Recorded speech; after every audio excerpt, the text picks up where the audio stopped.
Setelah dihancurkan secara memalukan dengan skor 4-1 di St. James Park oleh Newcastle, PSG punya misi balas dendam. Sebelum pertandingan fase grup di Paris ini, mereka sudah keluar-keluar soal bagaimana PSG akan membalaskan dendamnya kepada Newcastle di hadapan publik Parc des Princes. Tapi, nyatanya itu bukan hasil yang didapatkan mereka. PSG nyaris kalah setelah tertinggal 1-0 sampai menit injury time. Mereka nyaris kalah kalau saja tidak dibantu oleh wasit. Karena hadiah penalti itu, PSG pun setidaknya bisa mengakhiri pertandingan dengan skor imbang 1-1.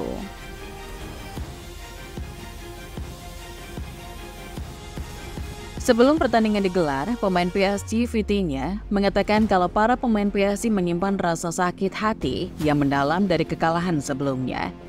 Mereka juga punya misi balas dendam yang tertanam dalam hati mereka sebagai bahan bakar untuk menang. Mungkin kami punya sedikit perasaan balas dendam, tapi itu tetap ada di dalam diri kita.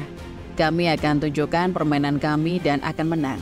Itu adalah hal yang terpenting, ucapnya dikutip dari Talksport. Ucapan balas dendam tidak hanya datang dari sang pemain. Pelatih PSG Luis Enrique juga mengaku masih merasa sakit dari kekalahan memalukan di St. James Park.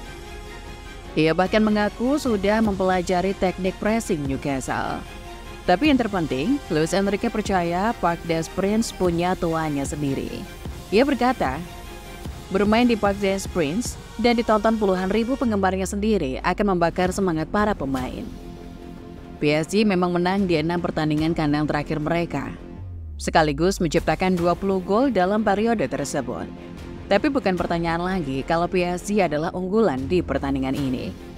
Sementara PSG yang punya catatan kuat di kandang, Newcastle harus melawat ke Paris dengan skuad yang pincang. Masalah cedera masih menghantui skuad Eddie Howe. Di laga itu, The Magpies hanya memasukkan 7 pemain di bangku cadangan mereka. Itu pun 2 kiper, 2 bek kiri, dan 3 pemain muda yang minim pengalaman. Bermain di depan pendukungnya sendiri memang membuat permainan PSG lebih bersemangat dari biasanya. Mbappe juga terlihat membara dengan nyaris mencetak gol di menit-menit awal. Meskipun begitu, Newcastle lah yang bisa unggul terlebih dahulu. Di menit 24, Alexander Isak mencetak gol pembuka. Itu sekaligus menjadikannya pemain Newcastle pertama yang mencetak gol tandang di Champions League setelah Alan Shearer.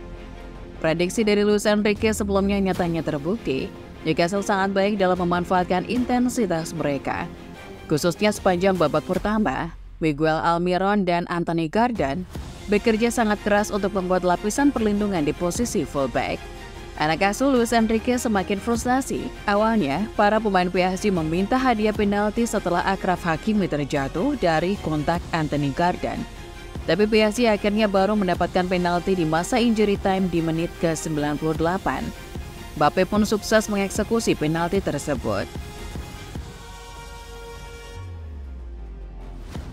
Pertanyaan terbesar yang muncul di laga ini adalah apakah penalti dari PSG benar-benar sah dan apakah itu terlalu kejam untuk PSG. Penalti untuk PSG didapat setelah bola yang Ousmane Dembélé tendang mengenai tangan Tino Livramento. Tapi jelas terlihat kalau bola itu menyentuh badannya terlebih dahulu sebelum menyentuh tangan.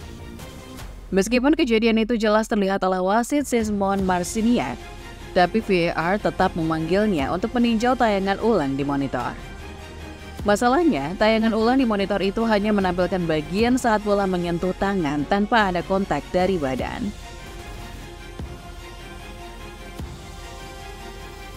Bagaimanapun juga, ini adalah keputusan yang sangat kejam dari tim VAR untuk Newcastle. Harusnya ini jadi malam yang bersejarah untuk mereka. Tapi momen itu ternoda dari keputusan wasit dan VAR yang kontroversial. Setelah laga, Eddie Howe mengatakan ia merasa kalau itu keputusan yang tidak adil. Iya, saya merasakan ketidakadilan. Menurut saya, itu bukan keputusan yang benar. Bolanya memantul yang mana jika dilihat dari tayangan lambat, tidak akan terlihat sama. Ucapnya dikutip dari The Athletic. Sementara itu, Alexander Isak juga merasakan kekecewaan yang berat.